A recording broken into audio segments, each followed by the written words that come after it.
following the GOP's disappointing performance in the Senate, a handful of Republicans are now questioning whether Mitch McConnell should continue to lead the party in the upper chamber after not throwing his full support behind several candidates in pivotal races. Joining me right now is Florida Senator Rick Scott. He is the chairman of the National Republican Senatorial Committee.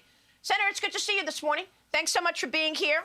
I know that you have been circulating a letter along with Senator Ron Johnson pressing colleagues to sign on to a postponement of next week's elections in terms of leadership positions.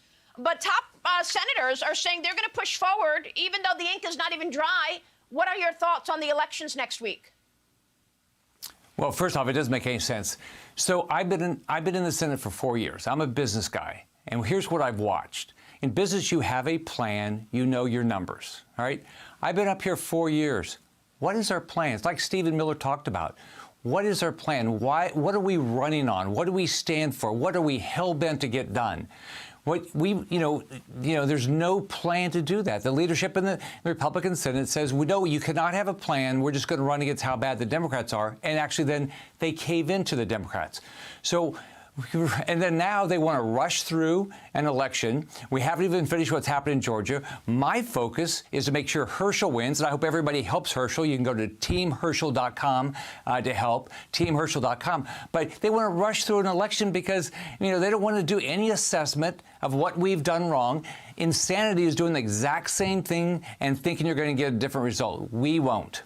Well, we have tweets here that I want to show from Marco Rubio, from Ted Cruz, saying we should postpone the Senate leadership elections next week. A lot of people are wondering if Mitch McConnell is the guy to continue running it.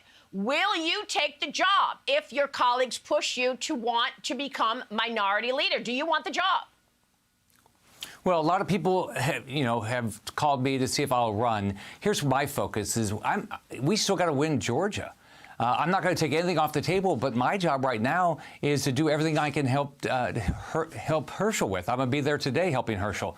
So that's what my focus is. We shouldn't be having these elections, but we've got to go back and say to ourselves, when Republicans do what leadership has done this last year, and our candidates have to be frustrated with, the Republican leadership caving in on the debt ceiling, caving in on a gun bill, caving in on a fake infrastructure bill, and then we make it difficult for our candidates. We can't do that, and we got to do exactly what Stephen Miller said. Give people something we're hell-bent on getting done and then fight for it. That's what we do in Florida, by the way. I did when I was governor. That's what's been happening since I left. That's why we have big wins in Florida, because we stand for something.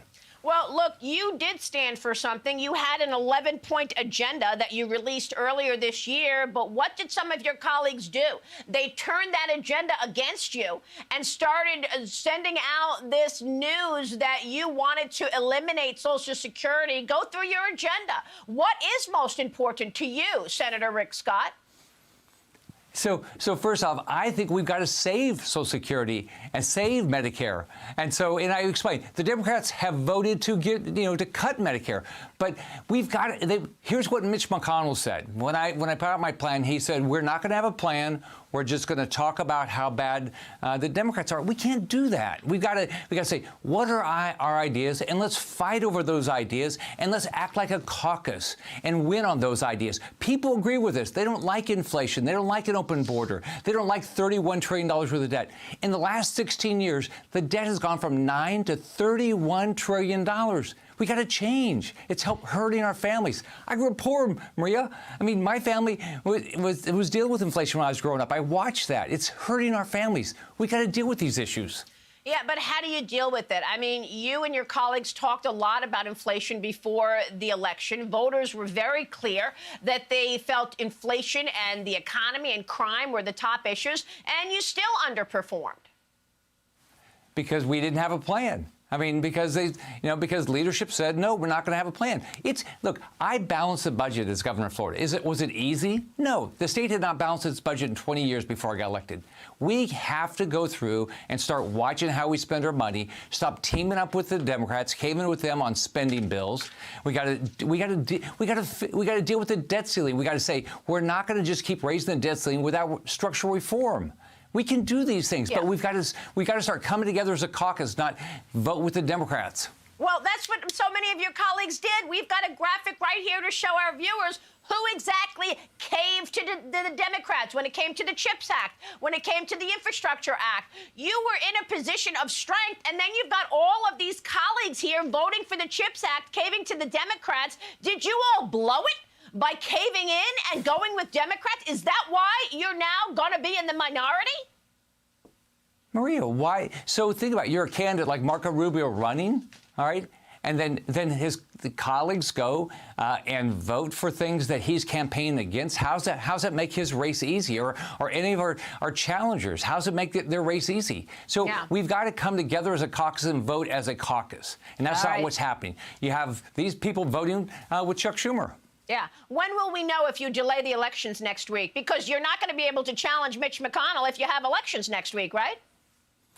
I guess the Democrats delayed their election. I don't know why we wouldn't, but I guess we won't know until Tuesday or Wednesday. That's a good point. Happen.